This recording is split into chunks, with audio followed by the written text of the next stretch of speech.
Hi everybody, Happy New Year! I'm Victoria from Cosy Country here in partnership with Cosy Owl.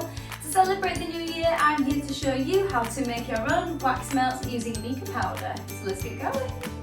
So let's run through what we've got here. I have 800 grams of soy pillow wax. I have my pink dye and my pink Mica powder. I've also got 50 millilitres of jasmine fragrance oil, along with my silicone moulds, which I have 2. And I have my electric weighing scales, my melter and my wooden spoon. I'm actually going to measure out 300 grams of the soy pillow wax.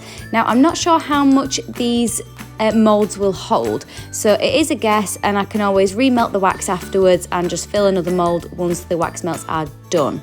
So that's what I'm planning on doing if I do have some leftover wax.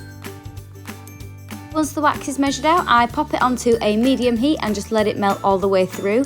I do keep coming back and giving it a good stir around just to help it out a little bit. As you can see, my little puppy came to join me there. I didn't realise she'd stood there.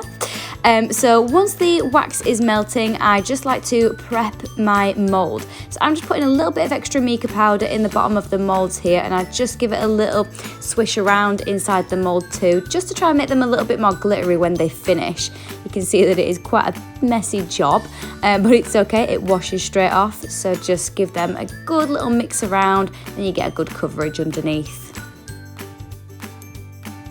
Now my wax has completely melted, I'll just give it a good stir just in case there are any other particles, and then I am going to just check the temperature. Now I want the temperature to be around 65 degrees before I start adding my dye, just so that I know that it's going to melt properly and it's not going to burn in any way.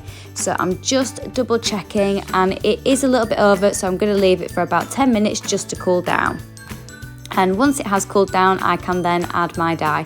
I'm going to add about 1 gram of this dye. This is a 3-gram bag, but I just want about 1 in there because this is a smaller measurement of wax. So I'll still get a really good colour with just using 1 gram of the dye. So give it a good stir around and make sure that the dye does melt all the way through the wax. You don't want any little bits stuck in there, so just make sure it melts completely. And then we get to the exciting bit. So whilst the wax is on a very low heat, I'm just going to add my Mica powder. So the thing to remember here is that a little bit goes a long way. So I'm just going to pour in just a little bit. This is actually quite a big bag. I know that looks like a lot of Mica powder, however, it isn't actually that much. So I'm just going to give it a really good stir around, and I'm just going to stir it really slowly so you can see the beautiful swirls that this Mica powder makes. Now I absolutely love the effect that the Mica powder does. It just gives it a really nice swirl. It makes the wax melts feel a bit more premium, and I love the colour as well. It kind of alters the colour a little bit. But look how beautiful it is, it looks like magic. Once you are happy and you're all stirred through, this is when you can start adding your fragrance oil. Now the wax will have cooled down quite a bit by now, because every fragrance oil does have a flash point, and you can double check this on the Cosy Owl website what the flash point for the fragrance oil you're using is. But I'm just going to add about 20 millilitres of the fragrance oil here.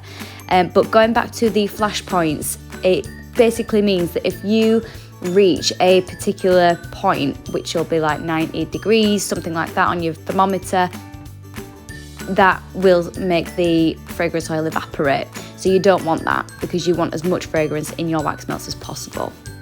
So keeping an eye on the temperature of your wax, I like to pour wax melts between 55 to 65 degrees, and just pouring them gently into the moulds, and they will set really nicely at that temperature. But you can see how beautifully the wax does pour into the silicone moulds as well.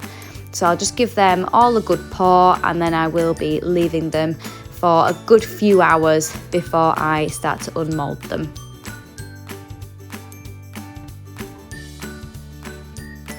All poured and in the moulds, I'm going to leave these for at least 24 hours until I start to unmould. And the next day I have come back to my wax melts, and they come out of the mould so easily. They literally just pop out from the bottom. So I'll show you again. They literally just pop straight out, so easy. And once they're done, well, I'll get them all out first, but once they're done, you can pop them on the burner.